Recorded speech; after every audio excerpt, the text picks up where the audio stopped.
Our regularly scheduled program will not be seen tonight so that ABC News can bring you color coverage of the 1968 Democratic National Convention. The last piece of bunting is in place in the arena of the International Amphitheater here in Chicago at 7:30 tomorrow night Chicago time. John Bailey, chairman of the National Committee, will open the party's 35th convention. The 10th time the Democrats have convened in Chicago, the 4th time in this hall. The story of this 1968 Democratic Convention, Chicago -1, begins with arithmetic and arrivals.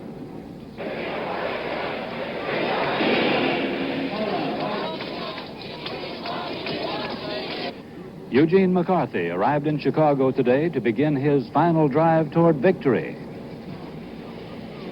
We have one way, Mr. Vice President. How about one way, sir? And Hubert Humphrey arrived in Chicago today to begin his final drive toward victory. There were other arrivals today, delegates and more troops all day. The arithmetic, the adding and subtracting of delegate votes. This man did not take the steps he could have to ease the calculations. Richard Daley, mayor of Chicago and chairman of the Illinois delegation, made no move to announce whom he is supporting. And for the moment, Humphrey does not have the first ballot votes he needs. And on Chicago -1, Gore Vidal and William Buckley. The tension here at Chicago has something to do with the intuitive knowledge that the candidate the people want is most probably the candidate the people shouldn't indulge themselves. And a lot of them know it, but it's going to make a lot of people unhappy. At Miami Beach, the people wanted Rockefeller, but the politicians wanted Nixon. Here in Chicago, the people want McCarthy, but the politicians seem to want Humphrey. On Wednesday night, we shall discover just how democratic the two political parties are. Buckley and Vidal, political editor Bill Lawrence, the arrivals and the arithmetic tonight on the race to the White House, Chicago -1.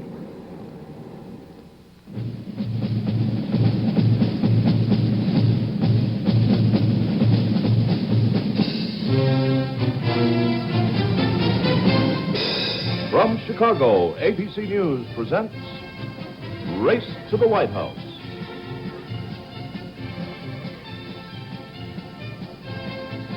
ABC News special coverage of the 1968 Democratic National Convention.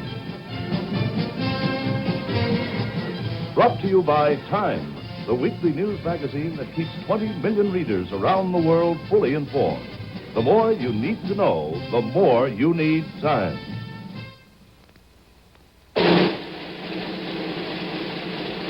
On November 5th, the American people will select 435 representatives. 34 senators, 21 governors, and they will choose their next president. The men they elect will make America's decisions for 2 and 4 and 6 years. The voter has only minutes to make his choice.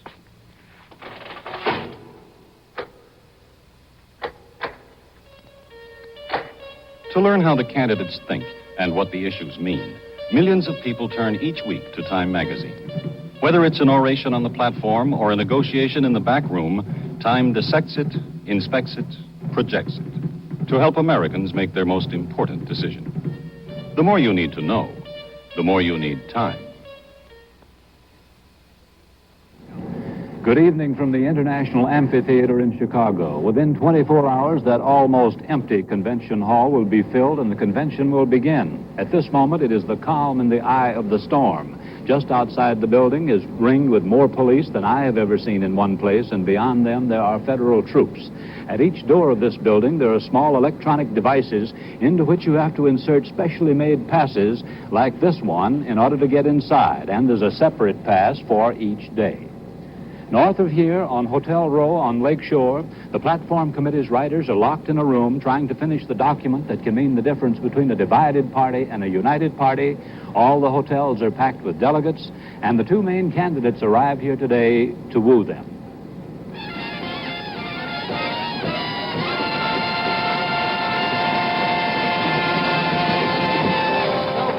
More than 5,000 screaming, cheering supporters of Eugene McCarthy swarmed all over Midway Airport and let loose with the now familiar chant.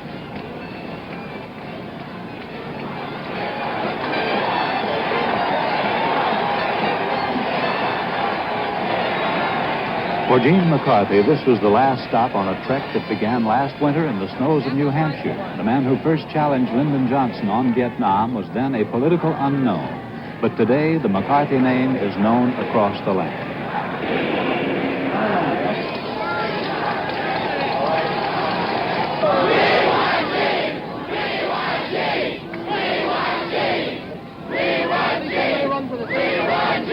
Across town at O'Hare Airport, the scene was more subdued. Hubert Horatio Humphrey arrived at the airport's military terminal where a display of public support had to be curtailed.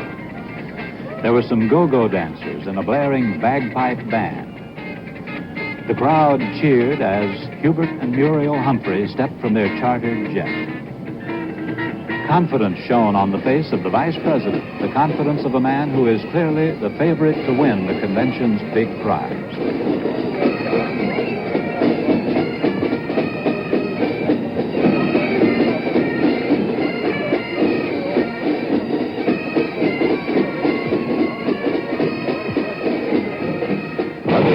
People flew into town today. From Texas, Oklahoma, and Colorado came delegates with credentials supplied by the Defense Department. 6,000 federal troops, most of them with Vietnam combat experience, are now bivouacked at 2 military posts north of town.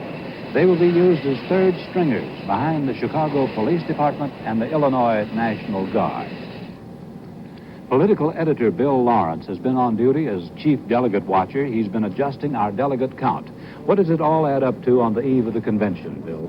Well, Howard, with the Illinois delegates refusing to confirm the earlier estimates of how they would vote, the Humphrey total now has fallen below the magic majority of 1,312 votes required for a first ballot nomination.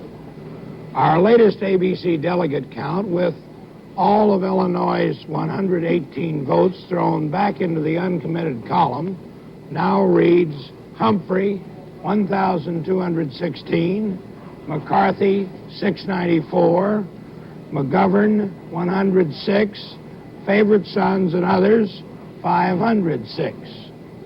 This reflects a loss, which is perhaps only temporary, of more than 100 for Humphrey from Illinois, a big gain of about 50 for McCarthy in California's expected vote, and some losses here and there for McGovern.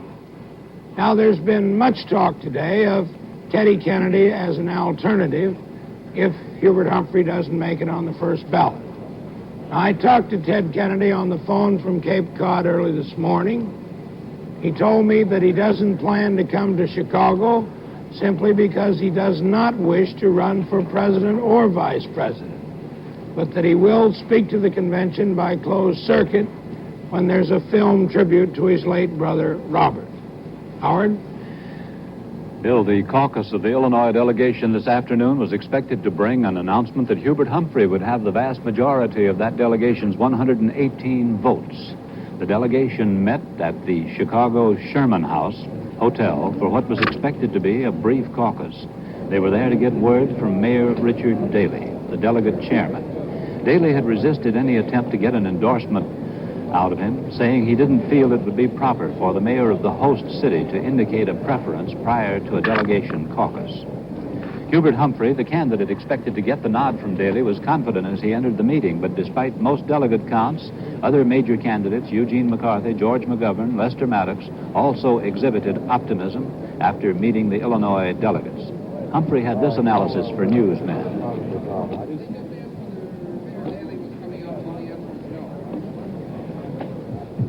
Mr. Vice President, can we talk to you a minute? Can we talk to you? How you doing?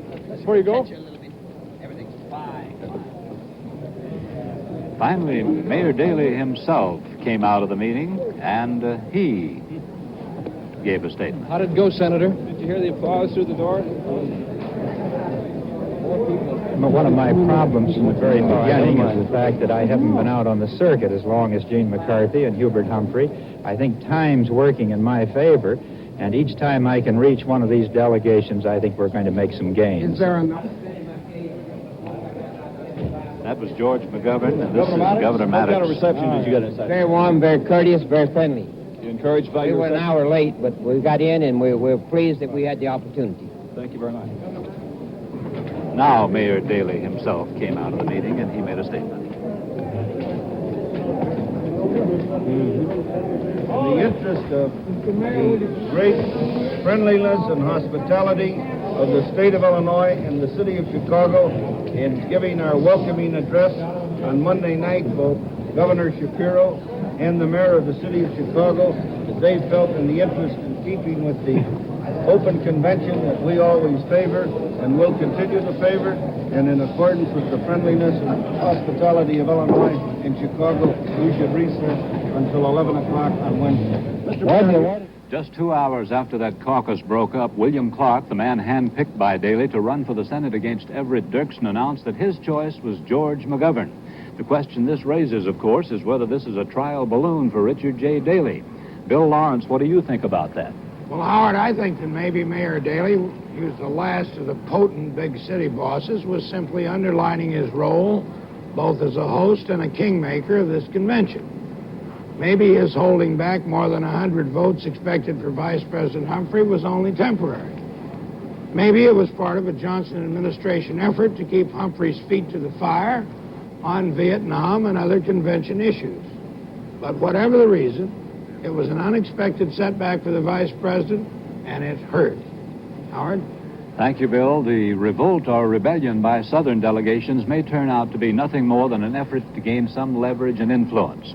Texas Governor John Connally said today he has no plans to nominate President Johnson or to lead a walkout. The next question, does he have any reservations about Hubert Humphrey? I don't particularly want to attempt to define or describe my reservations at this time. We have gone through a long election process that has seen many changes since it started. We have campaigned all over the state saying that we thought we ought to pick a delegation committed to someone as a favorite son. I'm grateful and honored that they chose me. We thought that the delegation should be placed under the unit rule because we didn't know what was going to happen, particularly in the aftermath of President Johnson's remarks. I have no particular reservations about him. I wouldn't want to get into that. We're just not ready yet to commit to him. As you could see and hear, Governor Connally was taking a calmer line tonight than he has for many days, backing away from the draft movement for retiring President Johnson, which began squarely in the Texas delegation and with his endorsement. Other Southerners told me that the difficulties with Humphrey were easing, that the Vietnam platform plank was beginning to look better, and the Humphrey-Southern feud may be nearing an end, with walkouts, if any, limited to Mississippi, Georgia, and Alabama, which have real credentials troubles. Howard? Well, meanwhile, Bill, back at the Platform Committee, all that's known about the Democratic Party's platform for 1968 is it has not been completed. The foreign policy planks on Vietnam and Czechoslovakia may keep the 22 platform drafters working late tonight or into the morning. Even if they succeed in getting approval from the full Platform Committee on those foreign policy planks, it's expected that the McCarthy and McGovern forces will still force a fight on the floor about the platform. Yet another obstacle has arisen to the television coverage of this convention. After a week of refusing to discuss the matter, managers of this convention late today issued floor reporter credentials. Each network is allowed only a total of 7 passes for the convention floor. The 3 networks meet with Democratic National Chairman John Bailey in the morning to try to work out a more acceptable number. If the present credential allocation stands, it will hinder in a major way the ability of the networks to cover stories that develop on the floor among state delegations. And that's precisely where the action promises to be in this Democratic convention. The liberal versus conservative arguments over the party platform have our liberal and conservative guest commentators ready to square off. Gore Vidal and William Buckley are next on tonight's convention preview. Not in many years has there been so much criticism as there is now of the convention as an institution and of its end result, a Republican candidate and a Democratic front-runner who are said to arouse little of the enthusiasm that naming a chief executive should involve. I would like to ask our guest commentators, is this the convention any way to choose a president? The commentators, Gore Vidal, author and once Democratic candidate for Congress in New York, and William Buckley, editor and one-time conservative candidate for mayor of New York. First, Mr. Buckley. Well, I think, Mr. Smith, that the criticisms of the convention tend to reflect less an abstract complaint than the fact that they happen not to be going the particular way that this particular critic would like. For instance, Mr. Vidal saying a moment ago that the people in Miami Beach wanted Rockefeller rather than Nixon happens, among other things, to be false. There was only a single poll that showed Mr. Rockefeller ahead of Mr. Nixon, and in any case, it was a Republican, not a Democratic convention, and every single poll showed Mr. Nixon way ahead of Mr. Rockefeller, not only among Republicans, but also among independents. Now, what's happening here in Chicago is this, that enough people are tuning in to the realities to recognize that Gene McCarthy is a very attractive man, but he's just a little bit out of this world. And the question is, do we want somebody out of this world to be president of the United States? They decided no in the case of Adlai Stevenson, who was a fusion between organizational and popular enthusiasm in 1952, and was soundly and I think wisely defeated for the presidency. Well, I should say to that, first to answer Mr. Buckley's spontaneous inaccuracy, you have almost a Stalinist desire to revise history. It wasn't spontaneous, it was planned. Your calculated desire. Harris and Gallup both agreed that Rockefeller was indeed ahead, and this was the background to the Republican nominating process in Miami Beach we both witnessed, you with more pleasure than I. I would say, to get back to the serious question, if you don't mind, that I don't know if people in the country know or care exactly how undemocratic these conventions are, Republican and Democrat. First, if you want to get on ethnic representation, which is a matter of some importance, 11% of the country are black. Here in Chicago, 4% of the delegates are black. 4 years ago, it was 2%, so that is an improvement. Miami Beach, 2.2% were black. I don't think, so it is not ethnically represented. Now, when you talk about even politically, 25% of the people at this convention were chosen in 1964 and 1966, so they aren't even plugged in to what were the problems of the day. And by the way, 371.5 of Humphrey's votes come from that group, which were chosen 2 and 4 years ago. And I think, all in all, I mean, then they talk about the primaries. Hubert Humphrey said in the Making of the President, I think anyone who goes in the primaries is absolutely out of his mind. He's quite right. Only in 6 states, if you go into a primary and you win the primary, only in 6 states are the delegates bound by the results. 8 other states, they can do whatever they choose. So in a sense, that what we have here is political managers have got together. They select the politicians who come together. They do not necessarily represent any people, but a series of factions and interests. And I think that time after time they come up with the wrong man, and I think the people are sick of it. Well, I think that Mr. Vidal puts his finger on it when he says that he believes they've come up with the wrong man. Now, the Republic has managed to survive his displeasure and is likely to do so again. Now, the point of the fact is that John Kennedy, for instance, won the primaries and went on to win the convention. Adlai Stevenson was imposed on the convention by 1952. He became the heartthrob of all the intellectuals, but he lost to Dwight Eisenhower. The good guys lose, too. My man Taft, who I don't think anybody would seriously contend was less well-equipped than Wendell Willkie to be president, was repudiated by the affirmation of the populace in a sort of a bleacher demonstration. We don't have a perfect democracy and shouldn't have, because if we succeeded in achieving it, we'd last about 2 years. We have rather a democracy mediated through institutional arrangements of a sort that keep us from having a kind of plebiscitary democracy, which, after all, would relieve us of conventions. All we would have to do is turn our votes over to George Gallup to announce every morning who should occupy the White House. We don't have this and shouldn't have, and wise people ought to accept the fact. Well, it is the greater wisdom, finally, to trust the people. In any case, we are trusting the people, since the major politicians are entirely dominated by what the polls say, as we witnessed at Miami Beach. They're much influenced. The serious issue here, is, of course, the idea of direct primaries. Now, I think that the people of the United States, state by state, party by party, there should be one vote per person. They should vote for the person of their choice, not have foisted upon them. I remember when I was a delegate from New York State, I was selected by the machinery of the state. Carmine DeSapio and a few others picked us because they happened to suspect we'd be for Kennedy in 1960. Shows, in a sense, their good judgment, and it shows the total undemocracy, may I say, of this tactic. And I think that either this must change, or you're going to see the withering away of the two major parties. I think George Wallace may be the hero of this particular year because he's going to polarize the two parties between right and left. They've got a party of the right, now we'll have a party of the left. Wouldn't primaries in all 50 states make elections frightfully expensive, much more than they are now?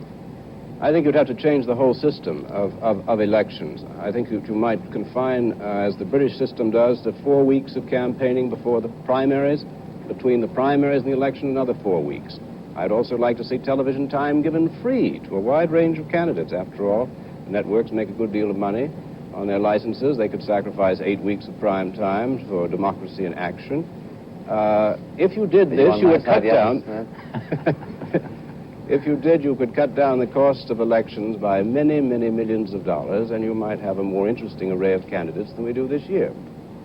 What about the matter of enthusiasm for the candidates? Does it have to be wild in order for a candidate to be a good president? Well, the factor, I think, to keep one's eyes on there is that inevitably enthusiasm accumulates for redemptorists, people who view the world, view the universe and say, you have only to elect me and I will achieve paradise on earth.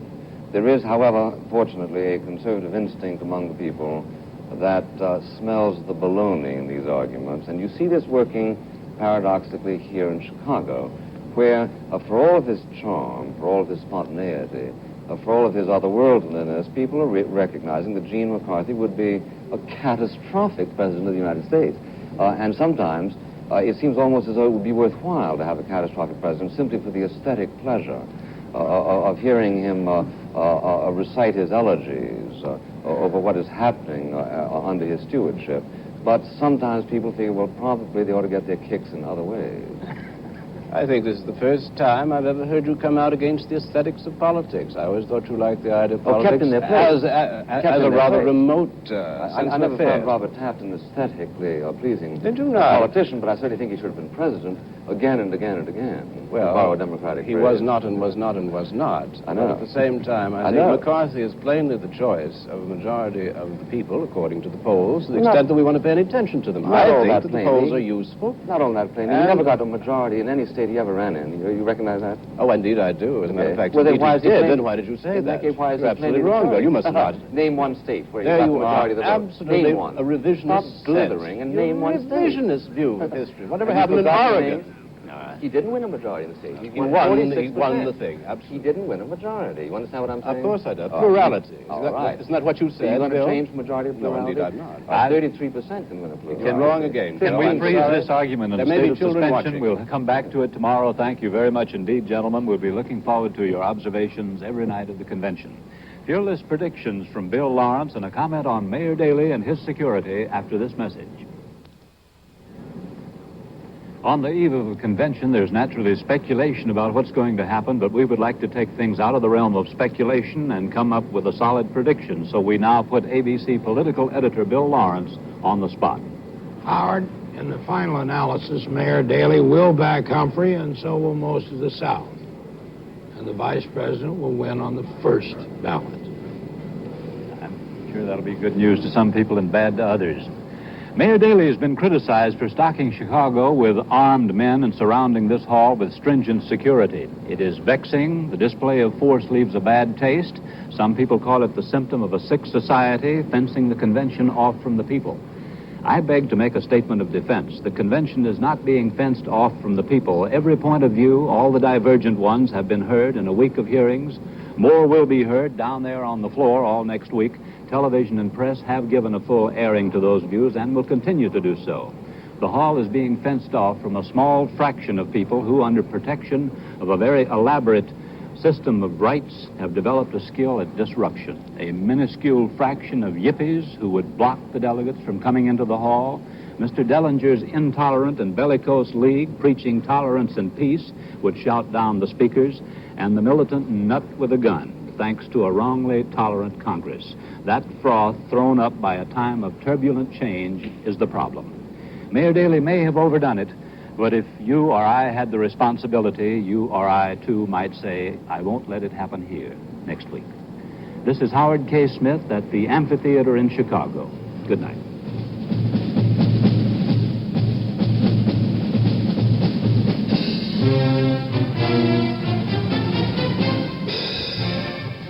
From Chicago, ABC News has presented Race to the White House. ABC News special coverage of the 1968 Democratic National Convention. Brought to you by B.F. Goodrich, the name that assures quality in tires, chemicals, products for home, industry, and aviation. B.F. Goodrich, where exciting things are happening.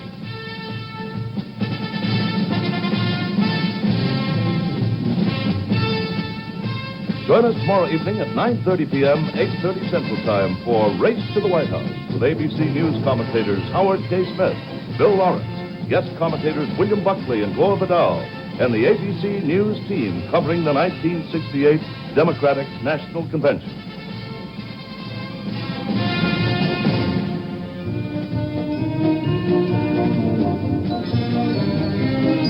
This has been a presentation of ABC News.